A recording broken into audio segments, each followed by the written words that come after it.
বিসমিল্লাহির রহমানির রহিম। আসসালামু আলাইকুম ওয়া রাহমাতুল্লাহ। আমি আলামিন ইসলাম ম্যাথ স্পার্কের পক্ষ থেকে তোমাদের সবাইকে স্বাগত ও অভিনন্দন। আজকে আমরা নবম দশম শ্রেণীর উত্তরগণিতের দ্বিপদী বিস্তৃতি অধ্যায়টির বেসিক কিছু আলোচনা করব এবং যেগুলো এমসিকিউতে আমাদের বোর্ড পরীক্ষায় প্রতি বছর চলে আসছে। ইনশাআল্লাহ চলো আমরা দেখে নেই।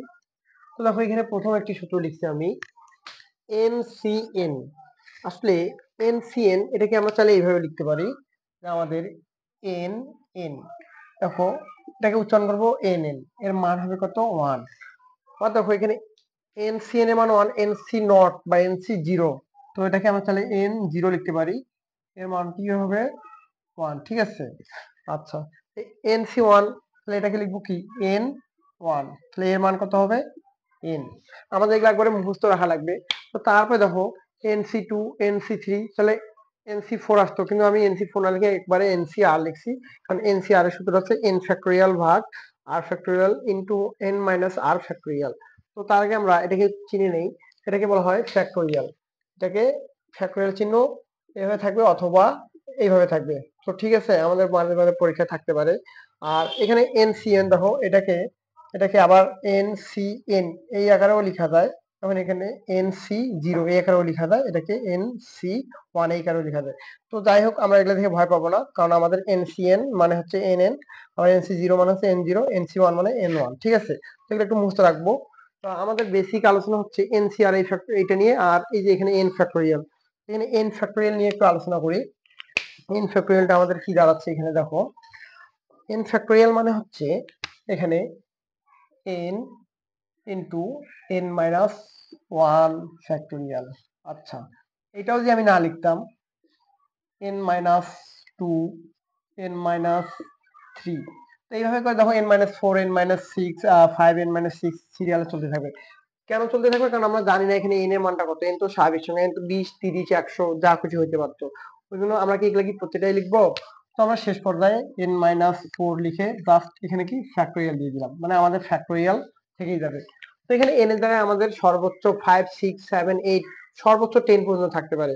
তো যদি এখানে n এর মান যদি দেখো, আমি একটা জিনিস দেখাই যে এখানে n এর জায়গায় আমাদের দেখো 5 আছে, কত 5 ফ্যাক্টোরিয়াল। তো এটাকে আমরা কিভাবে লিখবো? প্রথমে n আছে, তো n এর জায়গায় এখানে কত আছে 5 আছে, 5 লিখলাম। তাহলে দেখো n মাইনাস 1, তাহলে এখানে কি 5 মাইনাস 1, তারপরে দেখো n মাইনাস 2, তার মানে কি এখানে 5 মাইনাস 2, এখানে n মাইনাস 3, তার মানে এখানে 5 মাইনাস 3, এখানে n মাইনাস 4। তো সিরিয়ালে চলতে থাকবে। তো n মাইনাস দেখো 5 মাইনাস 4, তাহলে দেখো আবার যদি আমি চিন্তা করি 5 মাইনাস 5, তো তারপর কিন্তু চলতে থাকে। কিন্তু আসলে আমাদের এতদূর নেওয়া যাবে কিনা এটা খুব ভাবার বিষয়। দেখো এই যে এখানে একটা সংখ্যা পাইছি আমরা, আহ, এই যে 5 মাইনাস 5, তো এটাকে যদি ক্যালকুলেশন করো এর মান কত আসছে, 0 আসতেছে। তো দেখো যে এই 5 ফ্যাক্টোরিয়ালটা সবগুলাই সঠিক আছে, কিন্তু এখানে যদি গুণ কোনো একটা জিরো সংখ্যা চলে আসে, তা জিরো থাকলে তো এই পুরো সংখ্যাটার গুণফলটাই তো জিরো হয়ে যাবে। তার মানে আমাদের 5 মাইনাস 5 নেওয়া যাবে। 5 মাইনাস 5 যেহেতু আমরা নিতে পারতেছি না, তো 5 মাইনাস 6টাও নিতে পারবো না, কারণ 5 মাইনাস 6 নিতে গেলে আমাদের 5 মাইনাস 5 আগে লাগবে।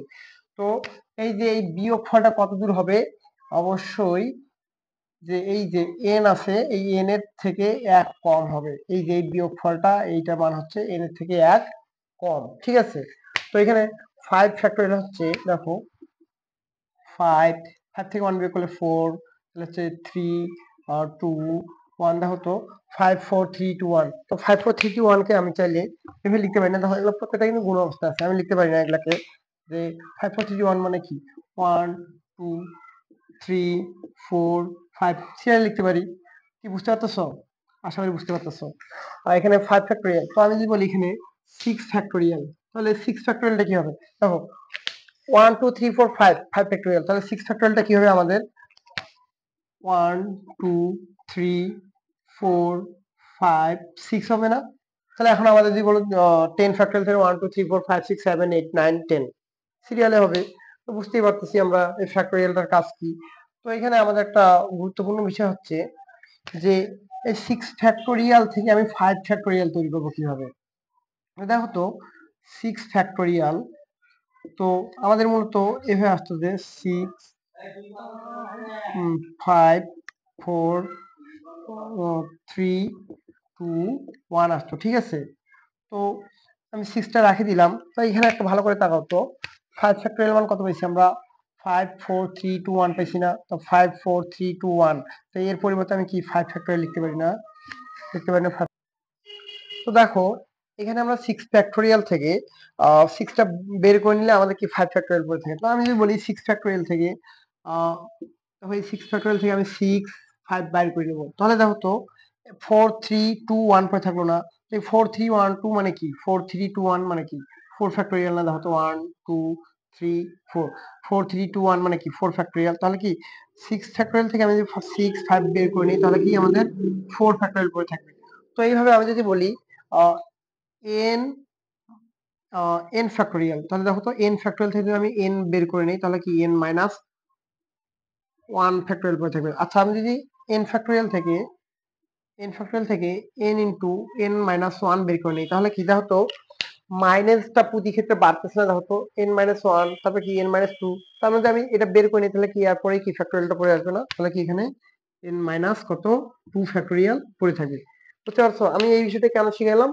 আমাদের এই বিষয়টি দিয়ে বিভিন্ন বোর্ড পরীক্ষায় যে আমাদের এরকম ফ্যাক্টোরিয়াল থাকবে, এই বেসিকটা তারা জানবে, তারা ফ্যাক্টোরিয়াল থেকে n এর মান বের করতে পারবে। ঠিক আছে? তো আজকে আরেকটু বিষয় বলাই। এইদিকে আমাদের যে আমি এই সূত্রটা লিখছি এই সূত্রটা একটু ভালো করে তাকাই, আমি এগুলো মিশিয়ে দিচ্ছি। তো দেখো এইদিকে এন এনসিআর এনসিআর ইকুয়াল হচ্ছে এন ফ্যাক্টোরিয়াল ভাগ r factorial N minus r factorial. তো এটা কিভাবে আমরা এই সূত্র থেকে আমরা এটা কিভাবে আসছি দেখো দেখি। তো এখানে এন এর মান আমি যদি চিন্তা করি, এখানে এন এর মান যদি আমি চিন্তা করি ধরো 6 দিলাম, তো এখানে সি এখানে 3 আছে 3 দিলাম। ঠিক আছে? এখানে দেখো এন সি আর আর এর জায়গায় আমি কি দিছি 3 দিছি আর এখানে এন দিছি। আচ্ছা আমি এখানে 6 না দিয়ে এনটাই দিই, দেখি তাহলে আমরা এটা তৈরি করতে পারি কিনা। তো এদিকে এন সি আর এখানে 3 দিলাম। তো আমাদের যে এন সি আর মানে কি, এখানে আর এর জায়গায় 3 আছে তাহলে উপরে কি এন ফ্যাক্টোরিয়াল। তো এন ফ্যাক্টোরিয়াল মানে কি এন ইনটু এন মাইনাস 1। ঠিক আছে? তাহলে হচ্ছে এন মাইনাস 2। আমি চাইলে এটাও কি ফ্যাক্টোরিয়াল দিতে পারি না? কারণ n ফ্যাক্টোরিয়াল সমান আমরা কি জানি n ইনটু n মাইনাস 1 দিয়ে তারপরে আমি ফ্যাক্টোরিয়াল দিতে পারি, বা n মাইনাস 2 দিয়ে তারপরে কি ফ্যাক্টোরিয়াল দিতে পারি। আমি n ফ্যাক্টোরিয়াল পরিবর্তে কি n into n minus 1 n minus 2 দিয়ে ফ্যাক্টোরিয়াল দিছি। তারপরে দেখো r ফ্যাক্টোরিয়াল, তো এখানে r এর পরিবর্তে কি আছে দেখো তো 3 আছে না? তো 3 ফ্যাক্টোরিয়াল মানে কি দেখো তো 3 ফ্যাক্টোরিয়াল এর মানে কি হচ্ছে 1 2 3 না? এখানে 3 ফ্যাক্টোরিয়াল পরিবর্তে আমি লিখবো 1 2 3 লিখতেছি। তারপরে দেখো তো এখানে n মাইনাস আর ফ্যাক্টোরিয়াল, তো এখানে n মাইনাস আর, তো দেখো তো এখানে n লিখলাম। ঠিক আছে? তো এখানে আর এর পরিবর্তে কি আছে 3 আছে, তো 3 লিখলাম। তারপরে কি আছে ফ্যাক্টোরিয়াল আছে, তারপরে ফ্যাক্টোরিয়াল দিলাম। তো আমি যদি বলি এখানে n মাইনাস 3 ফ্যাক্টোরিয়াল আছে কিন্তু এখানে n মাইনাস 2, তো এই n মাইনাস 2টাকে আমি চাইলে বৃদ্ধি করে আরো লিখতে পারতাম না? যে এখানে n মাইনাস 3 দিয়ে তারপরে কি ফ্যাক্টোরিয়াল, কি আমরা কি এক এক করে মাইনাস বাড়াইতে পারি না? দেখো তো এখানে n মাইনাস 2 ফ্যাক্টোরিয়াল বাদ দিয়ে আমি দিলাম এখানে n মাইনাস কত n মাইনাস কত 3 দিয়ে দিলাম ফ্যাক্টোরিয়াল। তো তাহলে দেখো তো n c3, তো এখানে দেখো n মাইনাস 3 ফ্যাক্টোরিয়াল উপরেও আছে নিচেও আছে, তাহলে n মাইনাস 3 আর n মাইনাস 3 ফ্যাক্টোরিয়াল আছে, এটা কি বাদ দিতে পারি না? তাহলে আমাদের উপরে কি n থাকলো n ইনটু n মাইনাস 1, এখানে কি n মাইনাস কত 2 আর নিচে দেখো 1 2 3, তো 1 কি গুণ করলে 1 ই থাকে, তারপর দেই 1 2 3। দেখো তো nc3, তো nc3 এর মানটা আমরা কিভাবে করছি n into n minus 1 n minus 2 ভাগ 1 2 3। দেখো তো n into n minus 1 n minus 2 ভাগ 1 2 3 কি আমরা পাইছি না? তো এই যে এনসিআর এই সূত্র থেকেই আমাদের NC2 NCN NC1 এটা পাইছি, এবং NC নট 0 এগুলো সব আসবে। তো আমরা এগুলো এমসিকিউর জন্য একবারে মাস্ট বি মুখস্থ রাখবো। এগুলো প্রতি বছর বোর্ড পরীক্ষায় আসে, এবং যারা এবার 2026 পরীক্ষার্থী তাদের জন্য এই অধ্যায়টি খুবই ইম্পর্টেন্ট, কারণ তোমাদের শর্ট সিলেবাস এবং এই অধ্যায় থেকে একটা সৃজনশীল ইনশাল্লাহ আসবে, এবং এই এমসিকিউ যে আকারটা এটা বেসিক সহ বুঝিয়ে দিলাম। তো আজকের ক্লাসটা এখান থেকে, আল্লাহ হাফেজ, আসসালামু আলাইকুম রহমতুল্লাহ।